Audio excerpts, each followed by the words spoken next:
In the months he was held in detention in Texas during his legal fight to remain in the U.S., Afghan soldier Abdul Wasi Safi thought he would eventually be returned to his home country and meet a likely death at the hands of the Taliban because of his work with the U.S. military.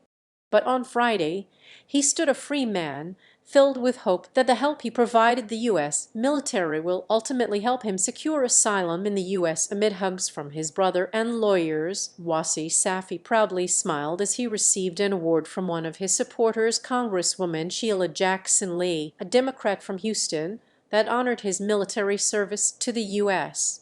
He said he hoped that would be a harbinger of things to come for him in his new life in the United States. I am hopeful about the next step in this process and one day being able to live the American dream. For the past few months, Wasi Safi, 27, had been jailed by federal authorities after being arrested while crossing the U.S.-Mexico border in September near Eagle Pass, Texas. An intelligence officer for the Afghan National Security Forces. He had fled Afghanistan following the withdrawal of U.S. forces in August 2021, fearing reprisals from the Taliban. After making his way last year to Brazil, he started a months-long journey to the U.S. in summer 2022, crossing 10 countries on his treacherous trek.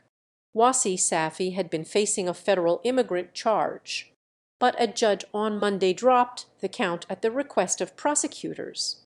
He was freed from a detention center in Eden, Texas, on Wednesday and was reunited with his brother, Sami al-Safi, 29, who goes by Sami and lives in Houston.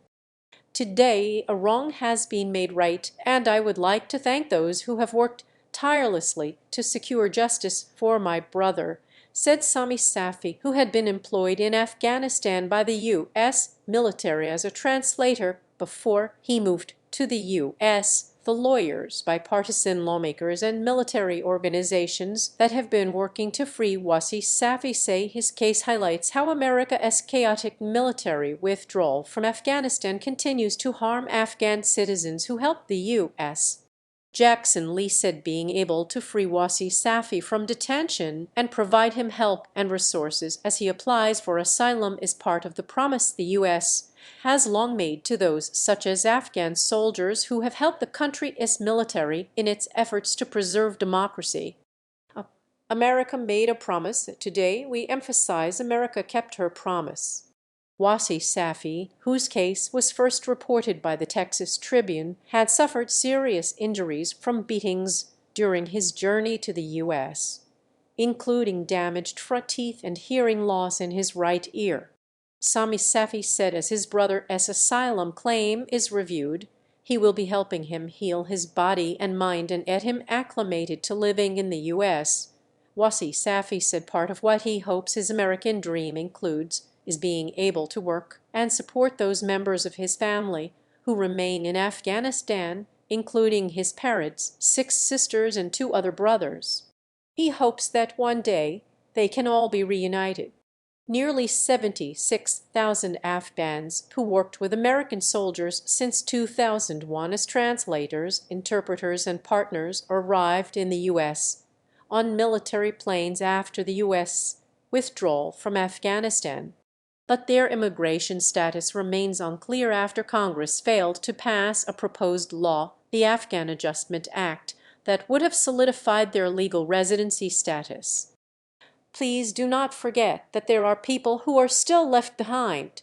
This is not the last person. This is the first page of the book. Please raise your voice. There are hundreds of people, there are thousands of people that are every day being targeted, said Nisar Moment, a former interpreter for the U. Follow Juan Lozano on Twitter, twitter.com/JuanLozano's20.